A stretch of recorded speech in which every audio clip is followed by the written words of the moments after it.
یخطر ببالہ، انہوں نے آخرت سے متعلق کیا، اس کے قلب میں وہ گمان بھی نہیں ہوگا۔ ومن یتوکل علی اللہ فی امورہ، جو شخص اللہ پر توکل کرتا ہے اپنے تمام امور میں، فی امورہ فہو حسبہ، اللہ تعالیٰ اس کے لیے کافی ہو جاتا ہے۔ جب مراقبہ قد اس صفحے میں مرا، اس صفحے میں، وہاں صفحے کہاں، اس صفحے کو بدل لیجیے، یہاں ادھر والا صفحہ فہو حسبہ کافی۔ ان اللہ بالغ امرہ، یقیناً اللہ تعالیٰ اپنی مراد کو پہنچنے والا ہے، یعنی اللہ تعالیٰ نے جو ارادہ کر رکھا ہے وہ ارادہ ہو کر کے رہے۔ اللہ بالغ امرہ، اس کا ترجمہ فرماتے مراد ہی، اپنی مراد کو اللہ پہنچنے والا ہے، اس کی جو ارادہ کیا وہ ارادہ ہو کر کے رہے گا۔ اور فی قراءۃ بالاضافہ، یعنی بالغ امرہ، اور ایک میں بالغ امرہ، بالغ امرہ۔ قد جعل اللہ لکل شیء قدرا، اللہ تعالیٰ نے ہر چیز کے لیے ایک وقت مقرر کر رکھا ہے، ہر چیز کے لیے ایک وقت مقرر کر رکھا ہے۔ لرخاء و شدت، وہ یعنی آسائش کے لیے بھی اور جو ہے شدت کے لیے بھی ایک ٹائم مقرر کر رکھا ہے، اس ٹائم میں یہ چیز ہونے والی ہے۔ یہ بظاہر ابھی جو تنگی ہے، لیکن تنگی کے بعد جو وسعت آنے والی ہے، یہ میقات وقت مقرر کر رکھا ہے۔ یہ تو مسئلہ اوپر جو بیان کیا تھا، طلاق کا مسئلہ بیان کیا۔ اب طلاق کے بعد جو ہے، اب جو ہم مسئلہ بیان فرماتے عدت کا مسئلہ بیان کرتے۔ آپ کو معلوم ہے کہ معتدہ جو ہوتی ہے، معتدہ مطلقہ، ایک معتدہ متوفی عنہا زوجہ، سمجھا؟ تو اس کو ایک ترتیب سے سمجھیے کہ معتدہ حاملہ یا غیر حاملہ، معتدہ حاملہ یا غیر حاملہ، حاملہ کی عدت وضع حمل، بات ختم ہو گئی۔ غیر حاملہ کی عدت، غیر حاملہ کی عدت عدت وفات یا عدت طلاق۔ عدت وفات 4 مہینے 10 دن، عدت طلاق، عدت طلاق میں وہ غیر حاملہ حائضہ ہے یا غیر حائضہ ہے، حائضہ ہے یا غیر حائضہ ہے۔ اگر حائضہ ہے، غیر حائضہ ہے، غیر حائضہ ہے تو 3 مہینے، متفق علیہ مسئلہ، کوئی اختلاف نہیں ہے۔ حائضہ ہے تو حائضہ ہے تو اس میں تھوڑا سا اختلاف ہے، حضرت امام ابو حنیفہ رحمۃ اللہ علیہ کے یہاں 3 ہے اور حضرات جمہور کے نزدیک 3 ظہور۔ آیا سمجھ پا گیا؟ عدت کا مسئلہ ہے سمجھ میں، بالکل واضح مسئلہ ہے۔ ادائے میں 75,000 لوگ سمجھا، اسی کو بیان فرماتے ہیں۔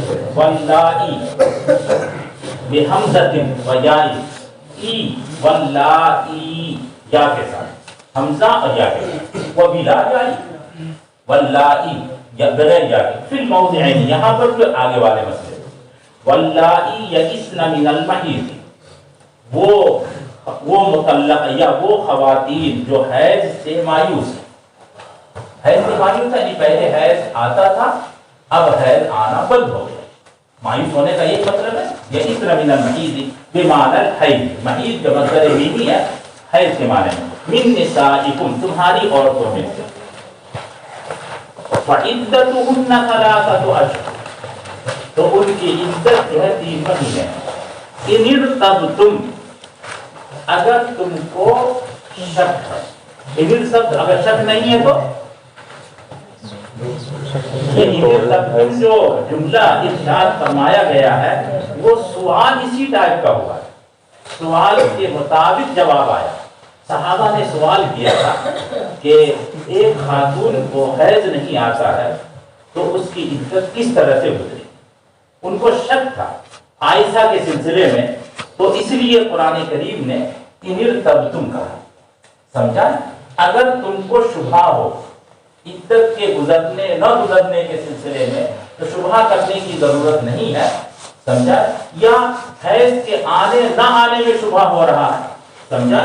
تو یہ جو عائشہ اگر ہو گئی ہے تو اس کی عدت جو ہے وہ کتنی ہے، وہ 3 ہے۔ یہ ان ارتبتم جو ہے یہ واقعہ چونکہ ایسے ہی پیش آیا تھا، اس لیے جو ہے ان ارتبتم کی قید یہاں پر لگی ہوئی ہے، ورنہ تو اگر شک ہو یا شک نہ ہو، دونوں صورت میں مسئلہ کیا ہے، یہ برابر ہے، یہ سیم مسئلہ ہے۔ ان ارتبتم شککتم فی عدتہن فعدتہن 3 اشہر، واللائی جو ہے مبتدا، وعدتہن جو ہے اس کی خبر ہے۔ واللائی لم یحضن، اور وہ خواتین، اب صفحہ پلٹ لیجیے، صفحہ پلٹ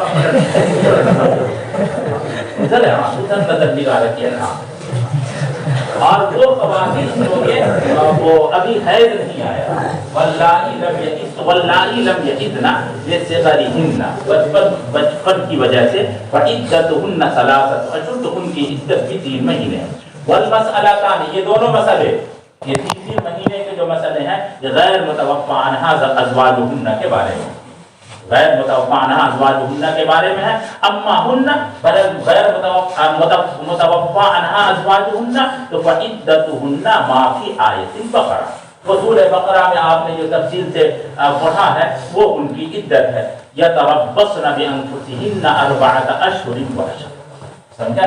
شرط یہی ہے کہ وہ حاملہ نہ ہو، سمجھا نا؟ حاملہ اگر حاملہ ہے تو اس کی عدت وضع حمل ہے، جو آگے بیان کیا جا رہا ہے۔ وَأُولَاتُ الْأَحْمَالِ أَجَلُهُنَّ، اور حمل والیاں ان کی عدت یعنی انقضاء عدتہن، ان کی عدت کا اختتام، مطلقات او متوفی عنہا ازواجہن، چاہے مطلقہ ہو یا متوفی عنہا ازواجہن ہو، ان یضعن حملہن، وضع حمل۔ پھر یہاں پر بھی اللہ تعالیٰ نے فرمایا من یتق اللہ یجعل لہ من امرہ یسرا، جو اللہ سے ڈرے گا اللہ تعالیٰ اس کے معاملے کو آسان کر دے گا، صرف اللہ کا خوف پیدا ہو جائے تو سارے احکام پر عمل کرنا آسان ہو جائے گا، فی الدنیا والآخرہ۔ ذالک المذکور فی العدہ، عدت کے سلسلے میں جو حکم مذکور ہے، امر اللہ، اللہ کا حکم ہے، حکمہ انزلہ الیکم، جس کو تمہارے لیے نازل فرمایا ہے یا تمہاری جانب نازل فرمایا ہے۔ ومن یتق اللہ یکفر عنہ سیئاتہ، جو شخص بھی اللہ سے ڈرے گا اللہ اس کے سیئات کو معاف کر دے گا، ویعظم لہ اجرا، اور اس کو اجر عظیم عنایت فرمائے۔ اسکنوہن من حیث سکنتم من وجدکم، اسی طرح مسئلہ ہے، یہ عدت کا مسئلہ ہے۔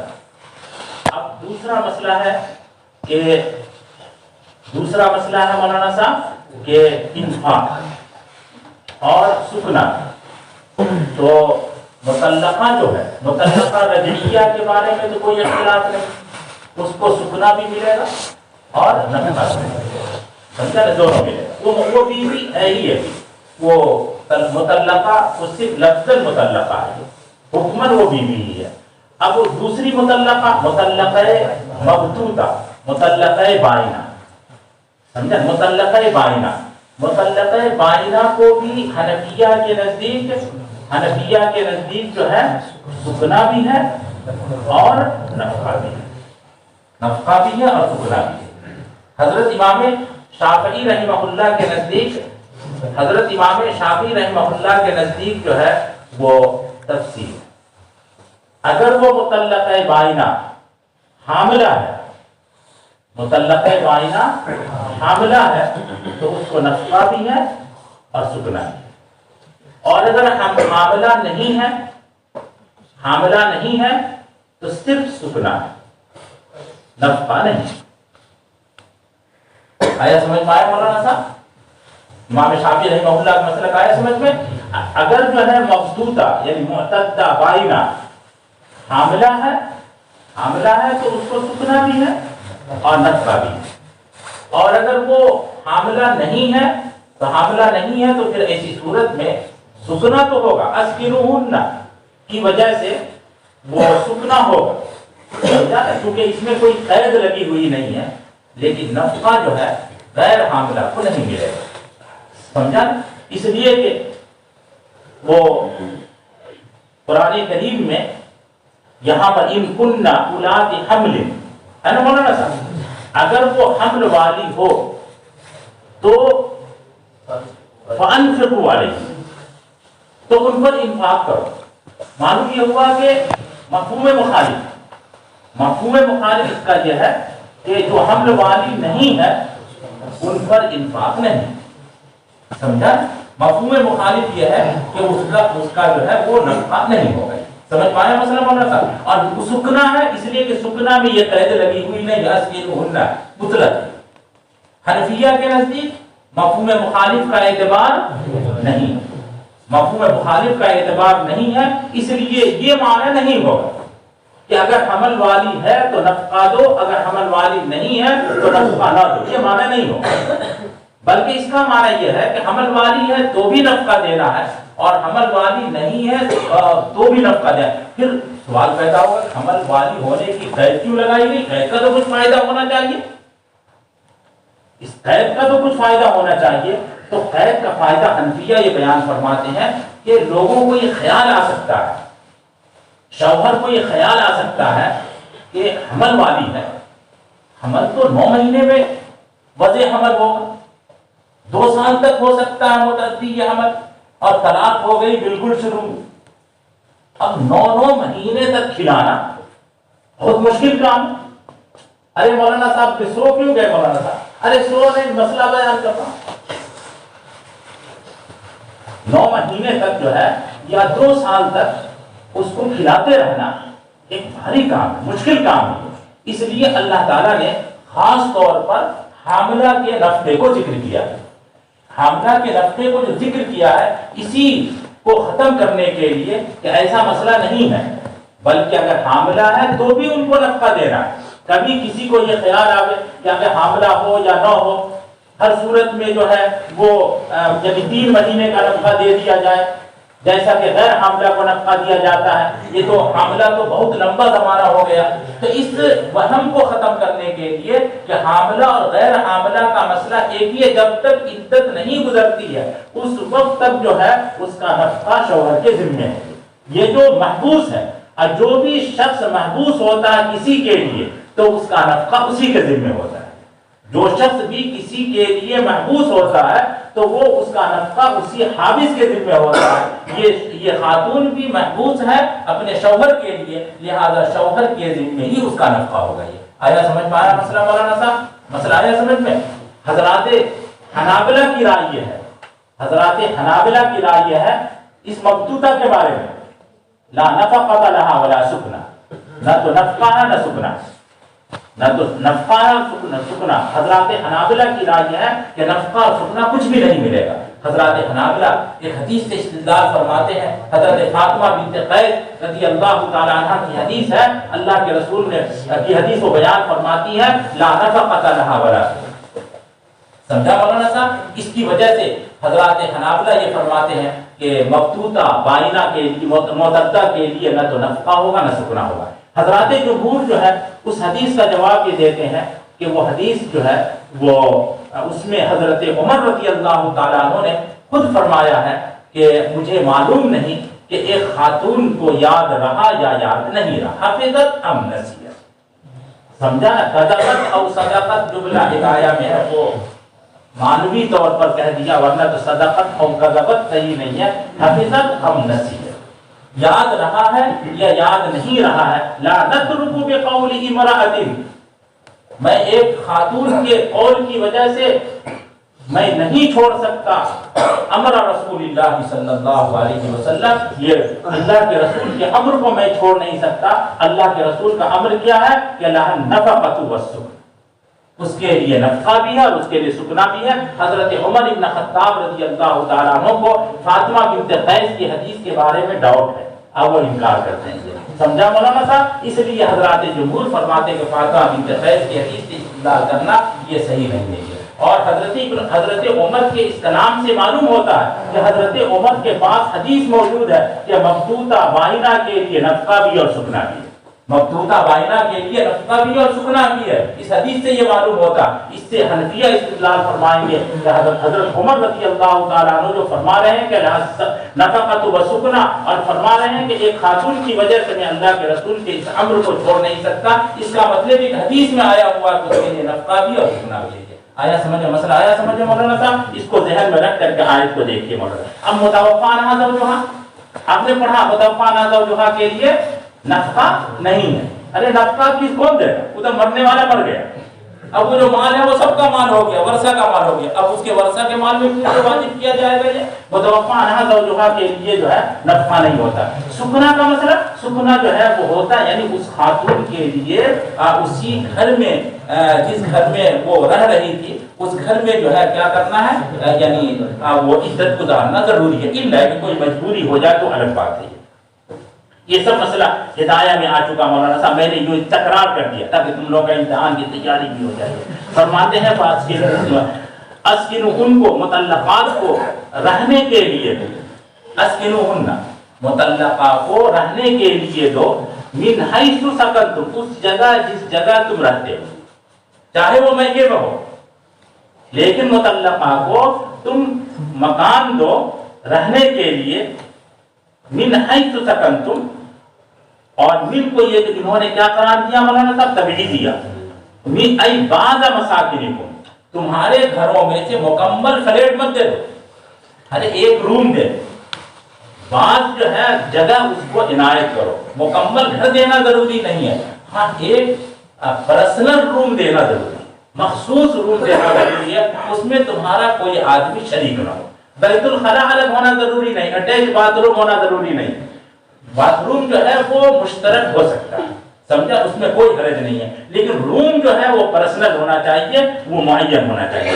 یہ فرماتے ہیں اے بعض مساکنکم، بعض اپنے مساکن میں سے بعض دو، من وجدکم اپنی وسعت کے مطابق، سمجھا نا، اے سعتکم، عطف و بیان، یہ من وجدکم جو ہے من حیث سکنتم سے کا عطف بیان ہے، یا او بدل مما قبلہ، یا من حیث سکنتم کا یہ بدل ہے بِعِیَادَةِ الْجَارِ، حرف جار کے اعادہ کے ساتھ، وَتَقْدِیرِ مضاف، اور مضاف کو مقدر ماننے کے ساتھ ساتھ، یعنی من وجدکم میں ہے، یعنی امکنۃ سعتکم، تمہاری وسعت کا جو مکان ہے، تمہارے حیثیت کا جو مکان ہے اس کو دو، سمجھا، امکنۃ سعتکم لا ما دونہا، نہ کہ اس سے کم، سمجھا، اس سے کم نہیں بلکہ تمہاری وسعت کے بقدر جو مکان ہے اس میں سے بعض حصے دو۔ فرماتے ولا تضاروہن، یہ کیا ہونا چاہیے، بہت ساری پرچی آپ لوگ دے رہے ہیں، وہ مطلقہ عورت عدت کے ایام شوہر کے لیے کھانا پکا سکتی پکا سکتی ہے، جب وہ اس کو ہاتھ پیر ٹوٹ تو نہیں کیا ہوتا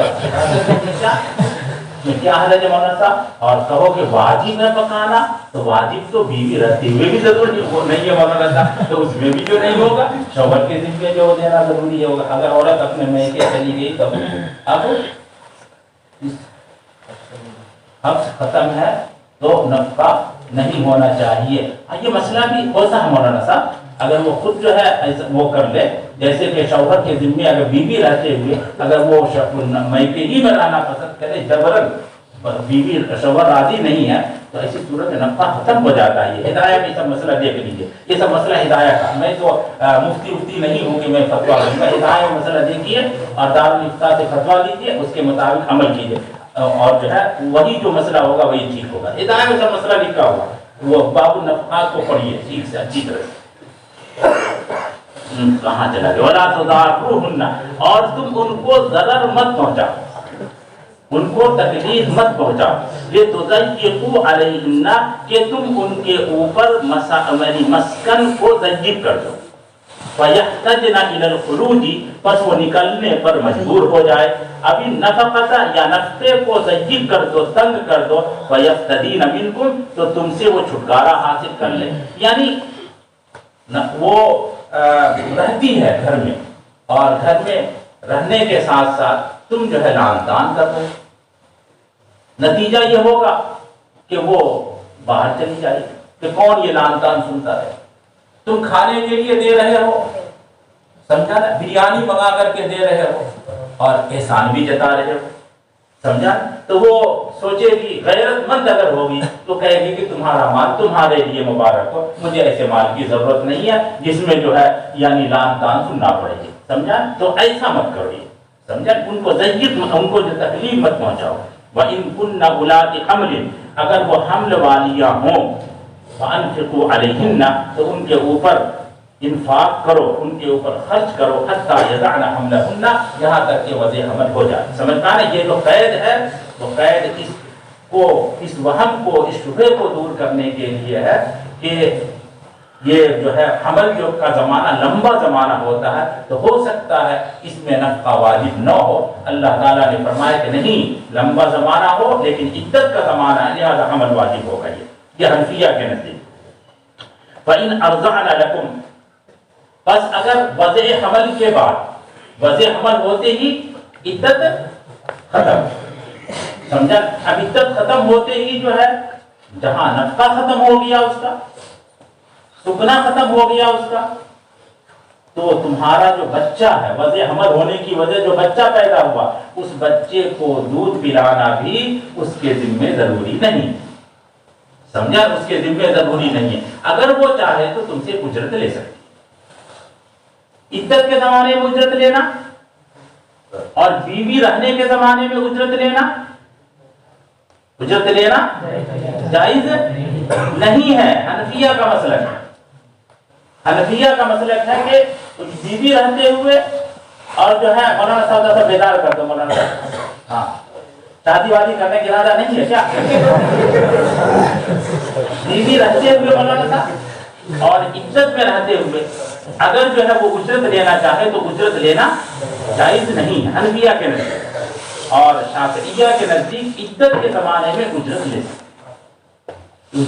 عدت کے زمانے میں اجرت لے سکتی ہے یہ، لیکن یہاں پر جو صورت ہے وہ عدت ختم ہو، عدت کے زمانے کی اجرت اس طرح سے ہوگی کہ طلاق ہو گئی تھی، حاملہ نہیں تھی، بچے والی تھی، سمجھا؟ بچے والی تھی، 3 حیض آ گیا، اس کی عدت ختم ہو گئی، لیکن ابھی بچے کو دودھ پلانا تو 2 سال تک، تو اجرت لینا جائز ہے یا جائز نہیں ہے؟ حنفیہ کے نزدیک جائز نہیں، اور شافعیہ کے نزدیک جو ہے نکاح ختم ہو چکا ہے، لہذا جو ہے وہ اجرت لینا اس کے لیے کیا ہو جائے گا، وہ جائز ہو جائے گا، سمجھا ہے؟ بہرحال یہاں پر جو ہے عدت ختم ہو چکی ہے وضع حمل کی وجہ سے، حاملہ کو طلاق ہوئی تھی اور وضع حمل کی وجہ سے عدت ختم ہو گئی، اب اگر وہ اجرت لینا چاہے تو اجرت لے سکتی، اجرت کتنا لے سکتی ہے؟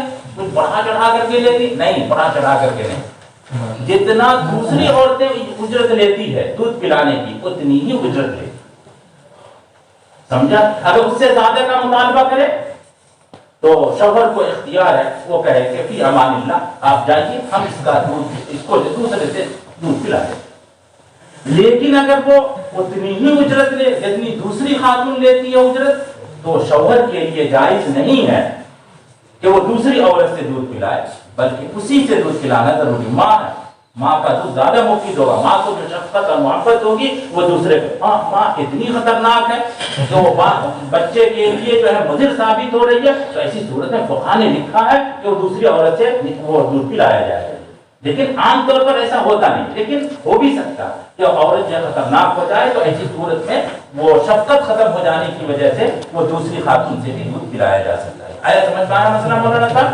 فرماتے فَإِنْ أَرْضَعْنَ لَكُمْ، بس اگر وہ تمہاری اولاد کو دودھ پلائے، ان میں سے کوئی تمہاری اولاد کو دودھ پلائے، فَآتُوهُنَّ أُجُورَهُنَّ، تو تم ان کو ان کا اجر دو، ارضاء کے اوپر، دودھ پلانے کے اوپر، وَأْتَمِرُوا بَيْنَكُمْ، اور آپس میں مشورہ کر لو، وَأْتَمِرُوا بَيْنَكُمْ وَبَيْنَهُنَّ، جو متعلقہ ہے تم ہو مشورہ کر لو معروف طریقے پر، بِجَمِيلٍ، معروف اچھے طریقے پر، فی حق الاولاد، اولاد کے حق میں کیا بہتر ہوگا، تم کو دودھ اس کا دودھ بہتر ہوگا یا دوسرے کا دودھ بہتر ہوگا، سمجھا؟ مشورہ کر لیجیے، بالتوافق، اسی طرح سے اجرت کے اوپر جو مشورہ کر لیجیے، بالتوافق علی اجر معلوم علی الارضاء، دودھ پلانے کے اوپر جو متعین اجرت ہے اس پر اتفاق کے ذریعے سے آپ جو ہے مشورہ کر لیجیے۔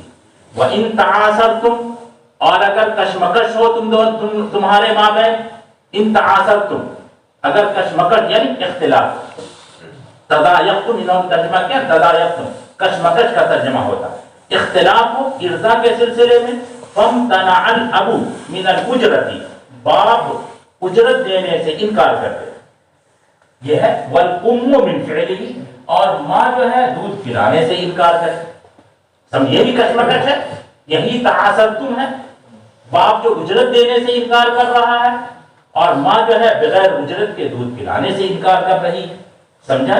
فرماتے فَسَتُرْضِعُ لَهُ الْأُخْرَى، تو وہ اس کے لیے اور باپ کے لیے کوئی دوسری خاتون دودھ پلائے گی، وَلَا تُكْرَهُ الْأُمُّ عَلَىٰ إِرْضَاعِهِ، اور باپ ماں کو اس کے دودھ پلانے پر مجبور نہیں کیا جائے گا، جو میں نے صورت بتائی اس کے ساتھ اس کو ذہن میں رکھ کر کے، لِيُنْفِقْ ذُو سَعَةٍ مِّن سَعَتِهِ، چاہیے کہ مطلقہ پر اور مرضعات پر خرچ کرے وسعت والا اپنی وسعت کے بقدر، وسعت والا اپنی وسعت کے بقدر خرچ کرے۔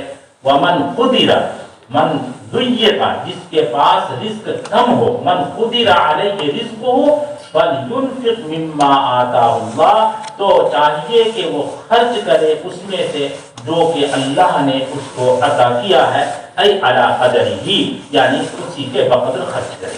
آپ نے پڑھا ہدایہ کا مسئلہ کہ یہ جو اجرت متعین کی جائے گی، اجرت جو متعین کی جائے گی یا نفقہ جو متعین کیا جائے گا، نفقہ کے متعین کرنے میں حنفیہ کے نزدیک کیا مسئلہ مولانا صاحب؟ اس کا اعتبار ہوگا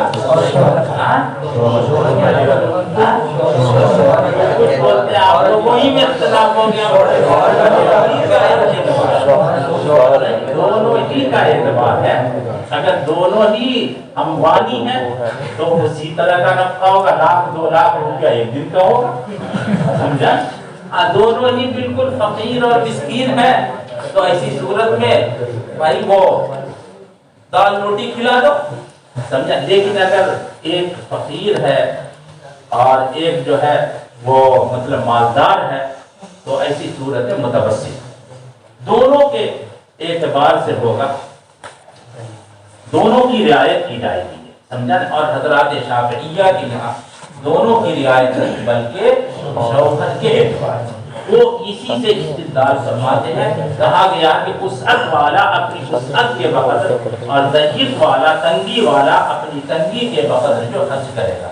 حنفیہ فرماتے ہیں کہ اس کا مطلب یہ ہے کہ اگر کسی کے پاس جو ہے تنگی ہے تو خرچ کرنے کے لیے تو اس کو اتنا ہی کہا جائے گا جتنا کہ اس کے پاس ہے، جتنی وسعت اس کے پاس۔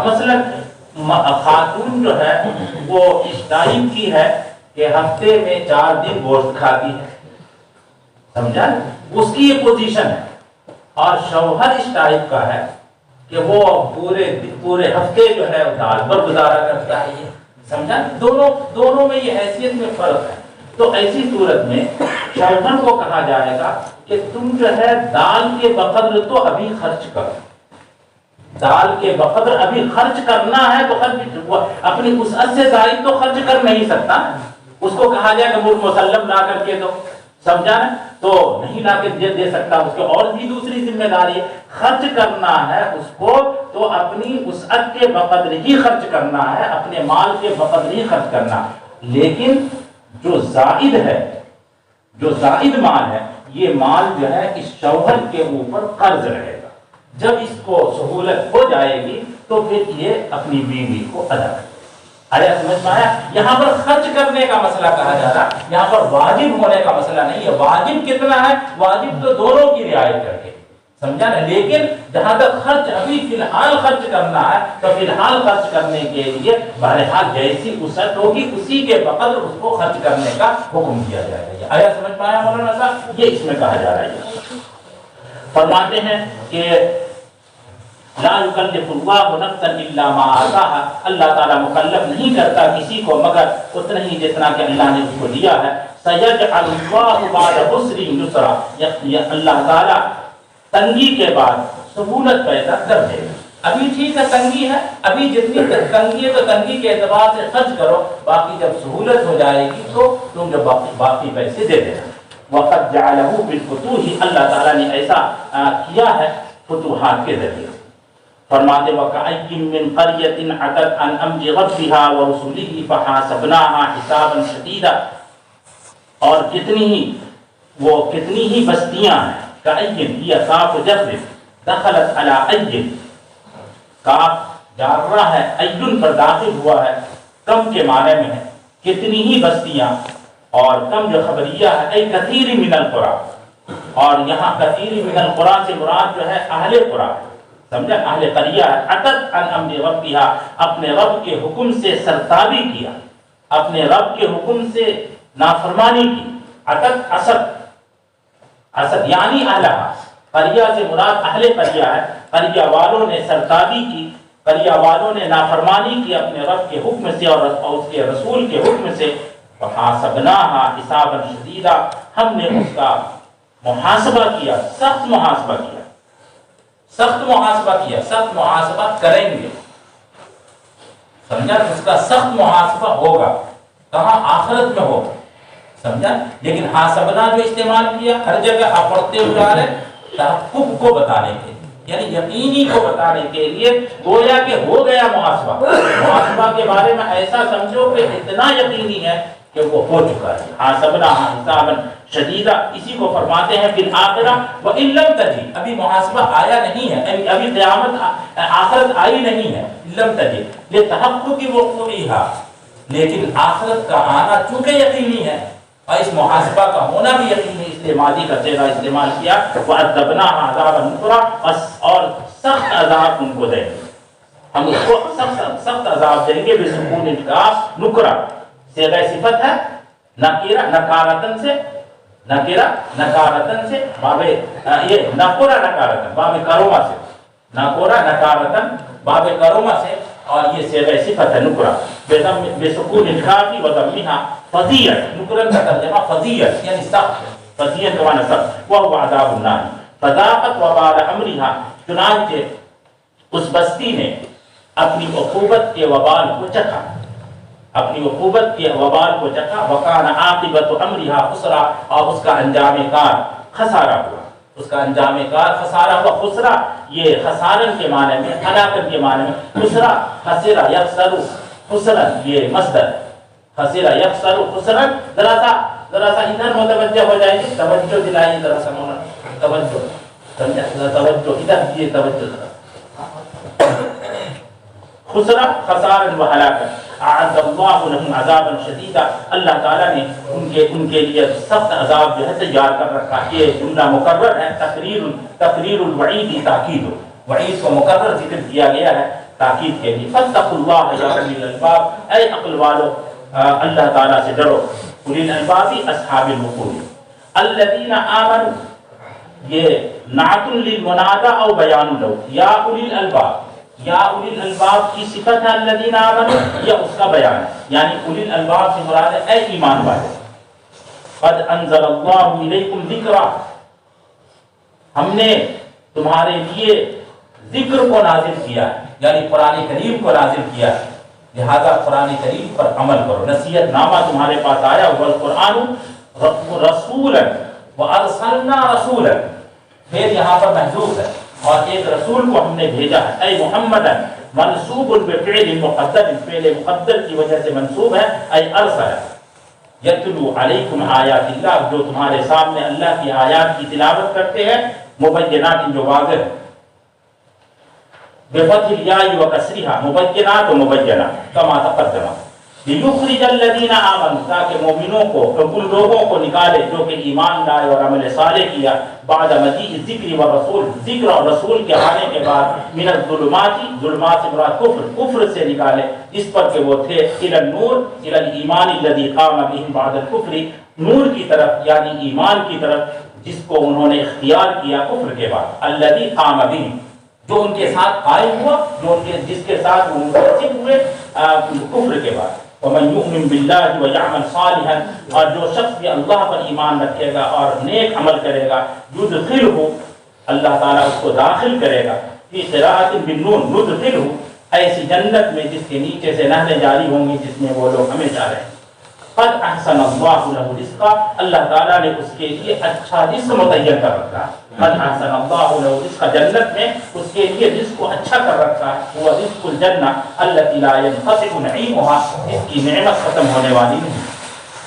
اللہ الذی خلق سبع سماوات ومن الارض مثلہن، اللہ ہی وہ ذات ہے جس نے 7 آسمانوں کو پیدا کیا، ومن الارض مثلہن، اور زمین میں سے انہی 7 کی طرح کو پیدا کیا، ومن الارض مثلہن، ومثلہن من الارض، اصل میں یہ تھا مثلہن من الارض، سمجھا نا، 7 آسمانوں کے مثل زمین کو بھی پیدا کیا۔ اب یہ زمین جو ہے کس حیت کی ہے؟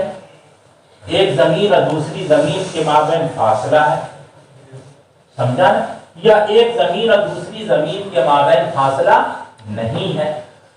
سمجھا نا؟ دونوں متصل ہے. جس طرح آسمان اور دو آسمان کے مابین فاصلہ ہے، کیا ایسا فاصلہ دو زمین کے مابین بھی، یا دونوں زمین کے مابین فاصلہ نہیں ہے؟ یہ سب احتمال. آیا سمجھ میں آیا مولانا صاحب؟ فرماتے ہیں کہ یعنی سبع ارضینا، ارض کی جمع نہیں آتی ہے، یعنی جمع تو مستعمل ہے، سمجھا؟ عربی میں جمع مستعمل ہے، ارضین اس کی جمع آتی ہے، لیکن جو قرآن کریم میں ارضین جمع استعمال نہیں کی گئی ہے اس لیے وہ فصیح ہے. اس لیے جہاں پر ضرورت پڑی 7 زمین کو بتانے کی تو وہاں پر یہ طریقہ اختیار کیا گیا من الارض مثلہن. سمجھا نا؟ فرماتے ہیں یتنزل الامر بینہن، اللہ کا امر ان کے مابین نازل ہوتا ہے. اللہ کا امر ان کے مابین نازل ہوتا ہے. تو یہ امر جو ہے امر تکوینی بھی ہو سکتا ہے اور امر تشریعی بھی ہو سکتا ہے. دونوں احتمال. امر تشریعی ہے تو ماننا پڑے گا کہ ہر زمین میں کچھ مخلوق ہے، ہر زمین میں کچھ مخلوق ہے جو مکلف ہے، ہر زمین میں مخلوق ہے جو کہ مکلف ہے، اور اس میں بھی نبی آئے ہیں. سمجھا؟ اس میں بھی انبیاء ہوں گے جو کہ جس کے واسطے سے ان کے پاس جو ہے وہ امر تشریعی آیا ہوگا. یہ بھی احتمال ہے. سمجھا؟ اور یہ بھی احتمال ہے کہ یہ امر سے مراد امر تکوینی ہے، تشریعی نہیں ہے. جو دنیا کا جو ایک نظام ہے، قدرت کا جو ایک نظام ہے، جیسے شمس کا طلوع ہونا، قمر کا طلوع ہونا، رات کا آنا، دن کا آنا، یہ امر تکوینی ہے. کن فیکن کے ذریعے سے جو ہوتا ہے، جس میں عمل کا مطالبہ نہیں ہوتا. سمجھا نا؟ اسی کو امر تکوینی کہا جاتا ہے. تو امر تکوینی بھی ہو سکتا ہے کہ وہاں پر کوئی مخلوق کا ہونا یعنی انسان کا ہونا ضروری نہیں ہے. سمجھا؟ اللہ کا امر تکوینی ان 7 زمینوں میں اور 7 آسمانوں میں وہ اسی طرح سے جیسا کہ اس پہلی زمین میں موجود ہے. یہ سب احتمالات ہیں. اسی پر یقین نہیں کیا جا سکتا ہے. اس کوئی بات جو قطعی طور پر نہیں کہی جا سکتی ہے. فرماتی ہے تنزل الامر الوحی بینہن بین السماوات والارض، آسمان و زمین کے مابین، ینزل به جبرائیل، حضرت جبرائیل اس کو لے کر کے نازل ہوتے ہیں، اس امر کو لے کر کے، وحی کو لے کر کے نازل ہوتے ہیں. من السماء السابعۃ الى الارض السابعۃ، 7ویں آسمان سے لے کر کے 7ویں زمین تک. ایک انہوں نے اپنی رائے وہ اختیار کی، تفسیر اختیار کی ہے کہ حضرت جبرائیل جس طرح سے اس زمین پر آتے ہیں اللہ کا حکم لے کر کے، اسی طرح سے 7ویں زمین تک اللہ کا حکم لے کر کے حضرت جبرائیل وہ جاتے ہیں. لِتَعْلَمُوا، فرماتے ہیں یہ متعلق بمحذوف، یہ محذوف سے متعلق ہے، اور وہ محذوف ہے أُعْلِمُكُمْ بِذَلِكَ الْخَلْقِ وَالتَّنزِيلِ، اس خلق کو اور تنزیل کو میں تم کو بتا رہا ہوں. یعنی یہ میں کہہ رہا ہوں کہ آسمان کو پیدا کیا، زمین کو پیدا کیا، اور فرشتے جو ہے نازل ہوتے ہیں، جبرائیل نازل ہوتے ہیں. یہ جو میں بتا رہا ہوں تاکہ تم جان لو، لِتَعْلَمُوا، اس کی علت ہے تاکہ تم جان لو کہ ان اللہ علی کل شیء قدیر، اللہ ہر چیز پر قادر ہے. وان اللہ قد احاط بكل شیء علما، اللہ تعالیٰ نے ہر چیز کا علم کے اعتبار سے احاطہ کر رکھا ہے.